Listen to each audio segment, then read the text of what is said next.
Olá, este é o laccursos.com.br, eu sou o Rodrigo Belmonte e hoje é a aula número 10 de licitação, exatamente, a aula número 10 de licitação. Hoje a gente vai conversar um pouquinho sobre recursos, revogação e anulações de processos licitatórios. Aula bacaninha, finalizando toda aquela informação sobre licitação. Ainda existe um outro bloco de informações que se chama contratos administrativos, tudo previsto na Lei de Licitação 8666, né? Belezinha? E aí, tá de folga hoje? Hoje é feriado? Hoje é domingão, hoje é sabadão? Negativo! Hoje é dia de construir mais um pouquinho dos seus sonhos. Construa a cada dia um pouquinho, um tijolinho atrás do outro. Em breve, seu sonho está concretizado, é assim que funciona, né? Lógico, depois se tira um tempinho para descansar, relaxar, mas vamos lá, vamos estudar mais um pouco, vamos entender um pouquinho mais de licitação, vamos conhecer alguns prazos bacanas da lei de licitação, tudo hoje na nossa aula de procedimento licitatório. A gente vai falar agora sobre 3 tipos de recursos. Na verdade, a aula não é de procedimento licitatório, ou é? É de procedimento licitatório sim, porque a gente está na parte de recursos, que é a parte final do procedimento licitatório. Belezinha? Vamos lá. Lei de Licitação, artigo 109, prevê 3 tipos de recursos. Olha lá, 3 tipos de recurso. A Lei de Licitação, no artigo 109, nos dá 3 tipos de recurso. Na Lei de Licitação, você vai encontrar só esses 3, ok? Existem outros recursos em processos licitatórios? Sim, existem sim, mas está lá na Lei de Pregão. Aqui na Lei de Licitação, que é o objeto da nossa aula, a gente vai encontrar o recurso hierárquico, a representação e o pedido de reconsideração. 3 recursos. Olha só que interessante. A Lei de Licitação chama tudo isso aqui de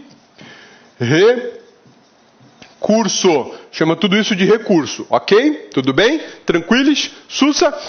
Então tá bom. Será que é tudo recurso mesmo no seu sentido específico da palavra? Então tá. Vamos dar uma analisada um pouquinho no que é a ideia de recurso.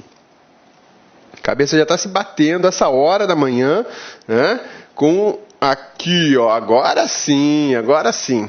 Quando a gente fala em recurso, é impossível não lembrar do processo civil, processo penal, processo trabalhista, porque o processo administrativo ele se espelha no processo judicial. Os recursos administrativos eles se espelham no processo judicial, ou nos recursos judiciais. Então vamos lá, quando a gente fala de recurso, eu preciso entender como é que funciona a lógica desse sistema. Olha só, eu tenho uma decisão que foi dada, tá legal? Essa aqui é uma decisão. E dessa decisão, eu não gostei. É isso mesmo, eu não gostei. A decisão me prejudica, a decisão não era o que eu imaginava, enfim, não gostei da decisão. O que eu posso fazer? Eu posso simplesmente recorrer. Por que para cima? Porque o recurso é sempre para a autoridade superior, tá? Então eu posso recorrer.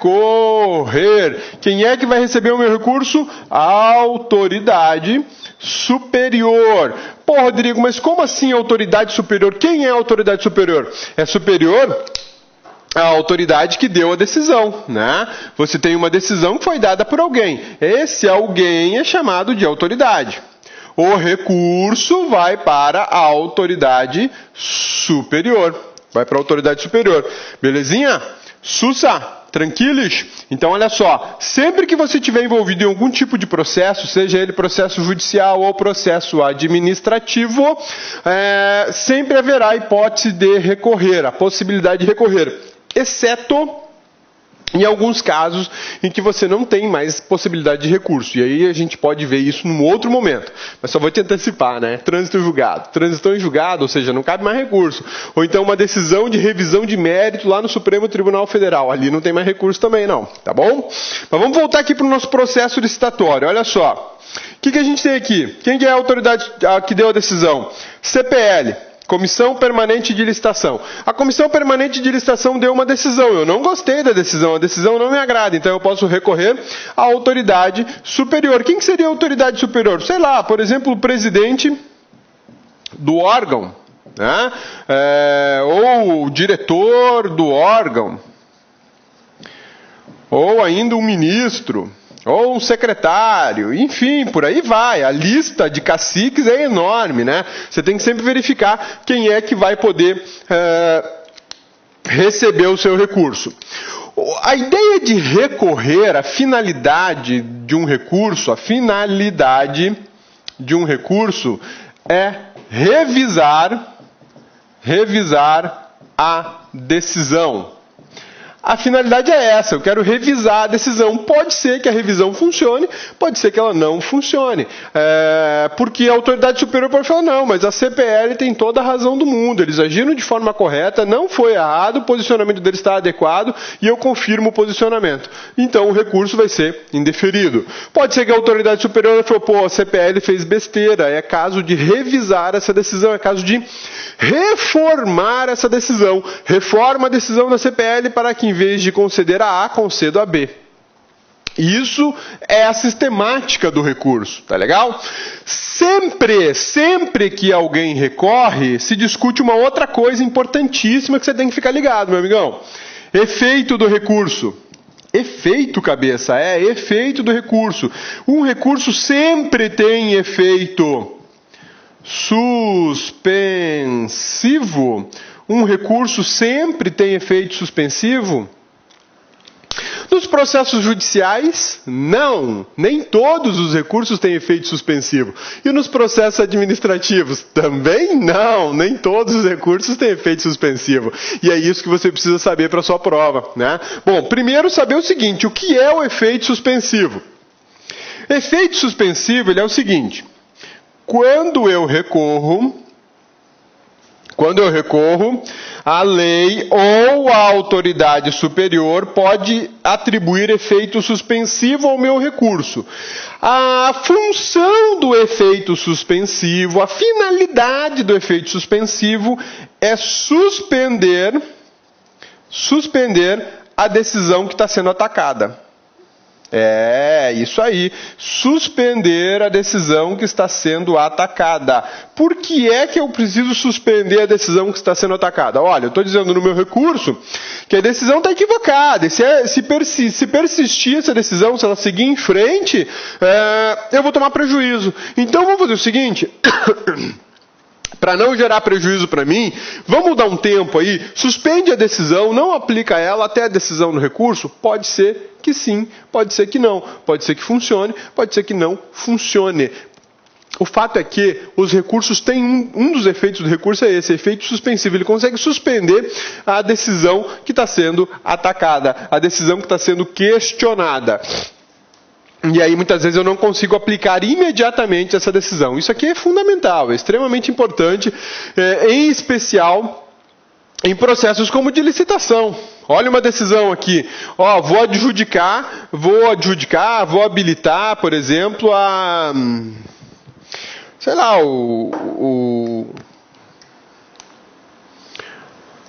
o objeto da licitação para a empresa A. Foi a empresa A que ganhou, é dela. Aí alguns dos licitantes concorrentes lá discorda e recorre. Posso ter efeito suspensivo. Bom, então até a gente discutir o recurso, eu não vou te adjudicar imediatamente. Está suspenso a adjudicação, ou seja, a princípio é tua que ganhou a licitação, mas como houve recurso, vou segurar as pontas aqui e quem sabe depois do recurso eu mantenho a minha decisão ou não. Vai depender do que rolar no recursão. Então a finalidade do recurso, que é a grande razão dele existir, é isso: revisar uma decisão, rediscutir uma decisão, tentar reverter uma decisão que foi para A, mas na verdade teria que ser para B. Essa é a ideia do recurso. Sempre quem não gosta, o irresignado, aquele que tomou prejuízo, geralmente recorre. Então, fique esperto que nem todo recurso no processo de licitação tem efeito suspensivo, e a gente vai ver na aula de hoje. Belezinha? Então, agora que você já entendeu um pouco da sistemática de recurso, você já revisou, para você que já conhecia, né? Já revisou, vamos analisar um pouquinho mais agora sobre o que a lei de licitação fala para recursos no processo licitatório. Vamos lá? Olha só, bom, a gente já sabe que são três, né? Recurso hierárquico, a representação e o pedido de reconsideração.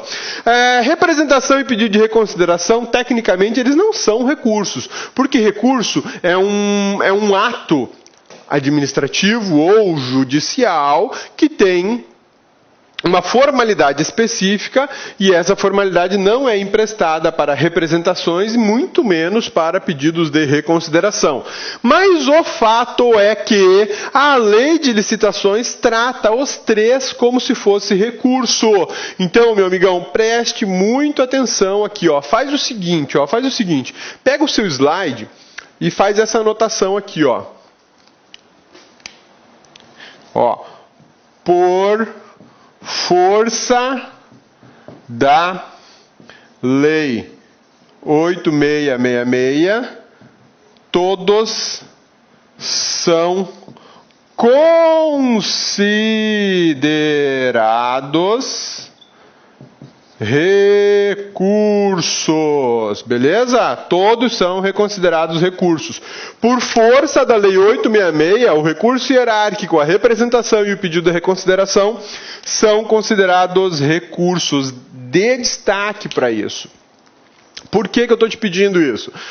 Porque a teoria geral do processo, e aí eu estou me referindo ao processo judicial, ele identifica como recurso apenas aqueles atos judiciais que a lei chama de recurso.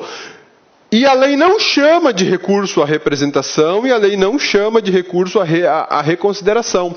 Aliás, existe doutrina, inclusive, que fala que o pedido de reconsideração é algo que não existe, que ele não pode ser um sucedâneo recursal, ou seja, um ato equivalente a um recurso. Ele não pode nem ser isso, tá?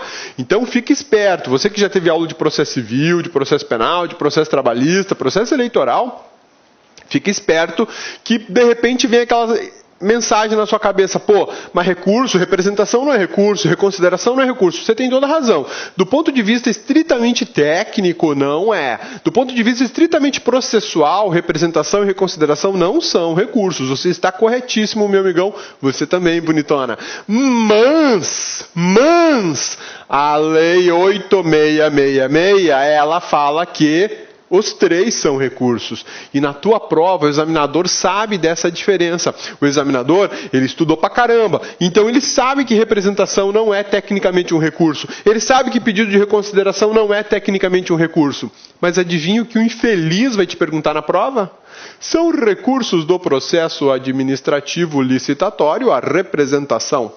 Aí você é um cara que já estudou pra caramba, já conhece um pouco de processo. Não, representação não é. Representação é quando eu vou reclamar de alguma autoridade. Eu faço a representação contra ela. Pedir de reconsideração não é recurso. Pedir de reconsideração é um choramingo. Eu vou chorar lá no pé do juiz ou da CPL para eles reverterem a decisão. Você já estudou processo, você sabe que existe essa diferença.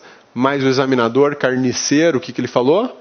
Segundo a Lei 8666, são recursos à representação. Então, o que você está respondendo? Você está respondendo de acordo com a lei de licitações. Você está respondendo, embora o conceito técnico seja outro, você está seguindo o que a 8666 fala. E a lei de licitações fala o seguinte, que representação é recurso, que pedido de reconsideração também é recurso. Grave isso, meu amigão. Acredite firmemente nisso, porque na tua prova pode cair. E se cair, o examinador infeliz vascaíno da segunda agora, né? Ele vai te cobrar isso aqui como se isso aqui fosse recurso, tá? E aí você tem que sacar que é por força, é por disposição legal que eu considero recurso. Essencialmente, nenhum nem outro é recurso. Cabeça, que é recurso, cabeça?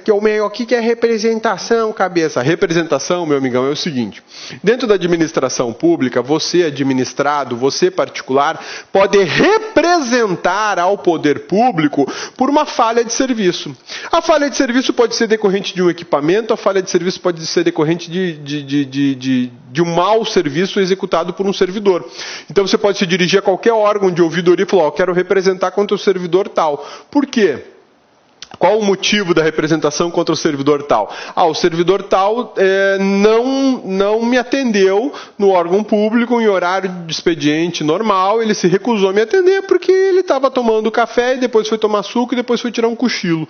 E isso aconteceu na frente de várias pessoas. Ele não me atendeu. Você representou por uma falha de serviço decorrente de um mau comportamento de um servidor. Ou você pode fazer uma representação que é a seguinte. Você se dirigiu a um posto de saúde, por exemplo, ou uma unidade de saúde para tirar um raio-x. E aí, apesar de ter profissionais lá dispostos a tirar o raio-x, prontos para tirar o raio-x, a máquina não estava funcionando, a máquina estava com defeito. Aí você representa o órgão público dizendo, olha, tem uma falha de um equipamento lá, alguém está negligenciando na manutenção do equipamento, o equipamento não presta, vamos por outro lugar, enfim, isso é representação. Você levar ao conhecimento do poder público uma irregularidade que você, administrado, tomou contato, tomou ciência. E o pedido de reconsideração é aquilo que eu já te falei. Você volta para a mesma autoridade que deu a decisão e choraminga, fala, não, repensa, deixa, né? Meus filhos são especialistas em pedido de reconsideração. Pai, posso descer jogar bola? Não, você tem que fazer tarefa. Na hora, já vem o pedido de reconsideração. Mas pai, deixa eu ir lá jogar um pouquinho. Não, Guilherme, só depois da tarefa. Parece que eu estou falando hebraico, porque não chega na cabeça dele a mensagem depois de fazer tarefa. O jogar bola ficou condicionado depois de fazer a tarefa, né? Mas não rola. O pedido de reconsideração continua insistentemente, né? Só quem tem sabe, né? Só quem tem sabe. Então, meu amigo, o pedido de reconsideração é isso, né? Quando você pedia para os seus pais alguma coisa, eles diziam não e você continuava insistindo para a mesma pessoa, né? Ele não vai conceder, não vai. É diferente do recurso. O recurso é assim. Olha o exemplo do recurso. Tecnicamente, o recurso funciona da seguinte forma. Meu filho chega para mim, pai, quero tomar milkshake. E eu digo, não, milkshake não é legal. Milkshake tem muita gordura de sorvete e muito açúcar. Vamos tomar um suco. Aí ele vira para minha esposa, a autoridade superior, e fala assim, mãe, posso tomar um milkshake? Isso aí é recurso. Isso é recurso, entendeu? Você tem uma decisão e depois você tem a autoridade superior sendo questionada. Essa é a ideia de recurso. Reconsideração, não. Pai, posso tomar um milkshake? Resposta, não. Pai, posso tomar um milkshake? Resposta, não. Pai, posso tomar um milkshake? Resposta, não. Ou seja, eu continuo pedindo para a mesma pessoa a decisão favorável ou a negativa, né? Tá vendo por que são diferentes? Tecnicamente eles são diferentes, mas por força da 8666, são todos considerados recursos. Fique esperto, grave isso, tá? Finalidade dos recursos serve para impugnar atos relacionados aos contratos administrativos e às licitações. Esse conceito aqui, obviamente, está vinculado só ao processo licitatório, ao procedimento licitatório. Por isso é que eu coloquei que ele serve para impugnar atos relacionados aos contratos, porque para os contratos eu também tenho a possibilidade de recurso, e também ao processo da licitação em si, belezinha? Recurso hierárquico. Já está dando nome, né? Eu não vou direcionar para a mesma pessoa, eu vou para a autoridade superior. O recurso hierárquico vai para a autoridade superior. Prazo para eu interpor um recurso hierárquico, 5 dias úteis. Dá destaque aí para o útil. 5 dias úteis. Por favor, dê destaque para os 5 dias úteis. Isso é extremamente importante por uma razão muitíssimo simples. O examinador vai colocar 5 dias. Vai colocar 5 dias. Ou vai colocar um outro prazo, tipo 8 dias úteis, 3 dias úteis, 2 dias úteis, 1 dia útil. Mas eu tenho quase certeza que ele vai fazer a graça de suprimir os úteis aqui, tá? Por quê? Porque ele é um gênio, né? Ele não tem mais o que perguntar, ele fica com essas palhaçadas de tirar o útil do lugar, né? Tudo bem, na prática 5 dias úteis é uma quantidade de dias corridos, e 5 dias corridos é outra grandeza. Tem diferença na prática, sim, você bem sabe disso. Mas, vou me prender numa prova que eu estou avaliando o cidadão lá com 1 zilhão de informações, eu vou me prender a um útil? É muita mesquinharia, né? Mas beleza, a gente tem que chegar preparado para a prova e é isso que faz a diferença na hora do concurso. Por isso que eu estou te pedindo, dá destaque para esse útil aqui. Recurso é sempre dia útil, beleza? Cabimento.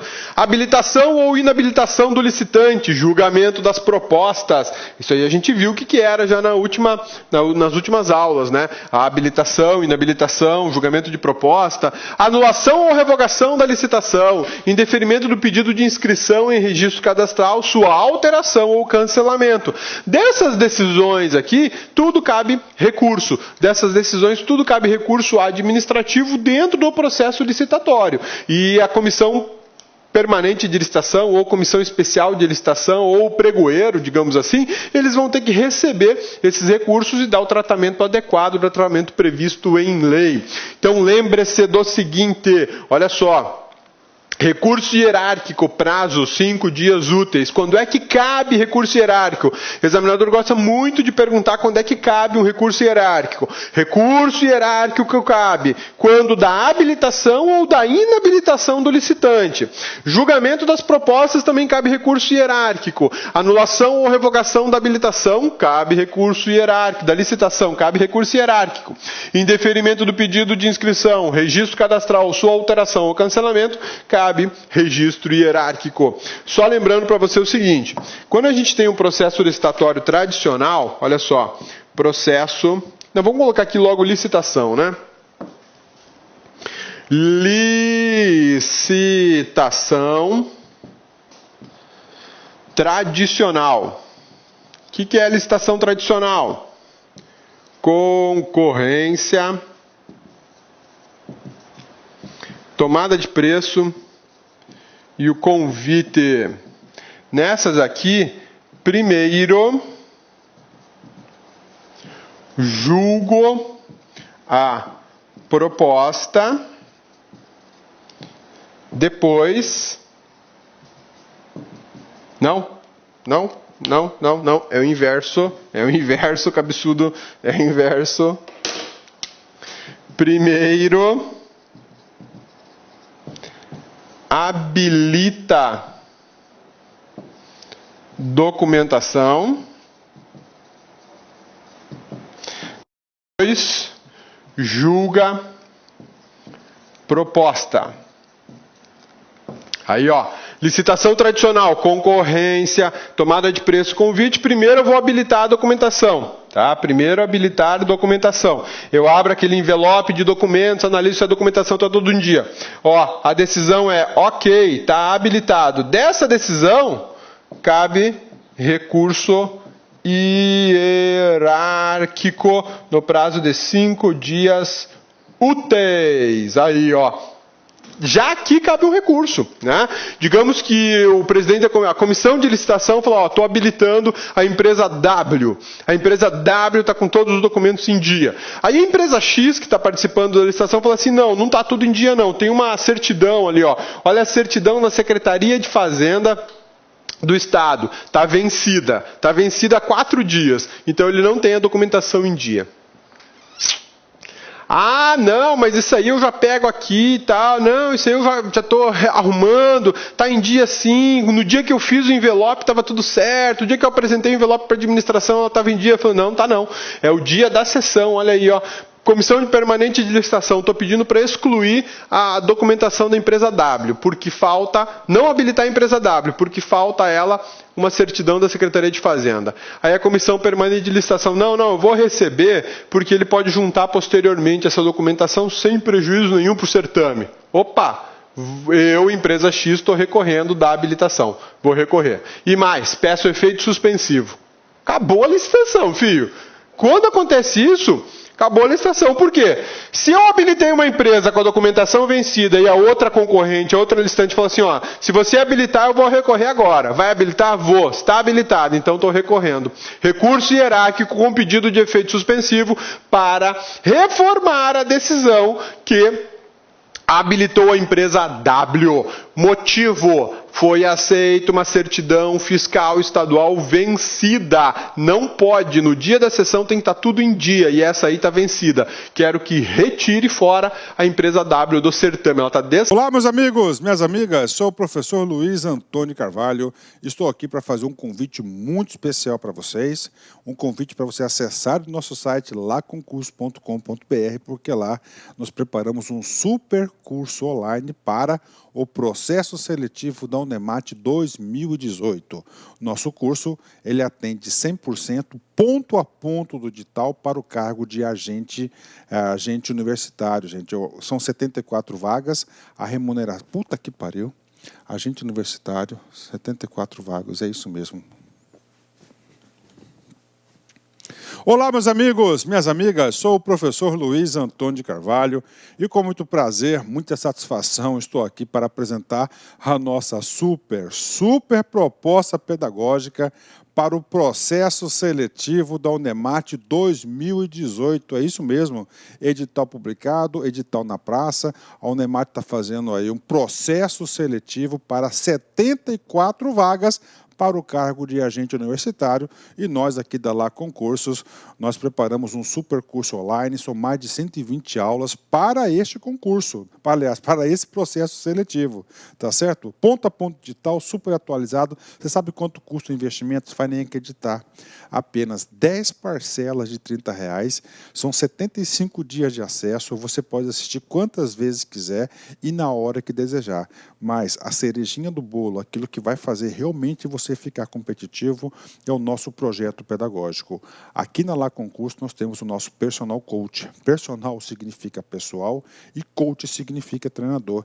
Então você vai ter uma meta de estudos todos os dias até a véspera da prova. Cumpriu a meta, cumpriu sua obrigação, pagou sua obrigação aí, pagou seu compromisso com o seu futuro, com certeza ficará competitivo para esse processo seletivo. Espero vocês. Um forte abraço, fique com Deus. Tchau, tchau. Clique lá.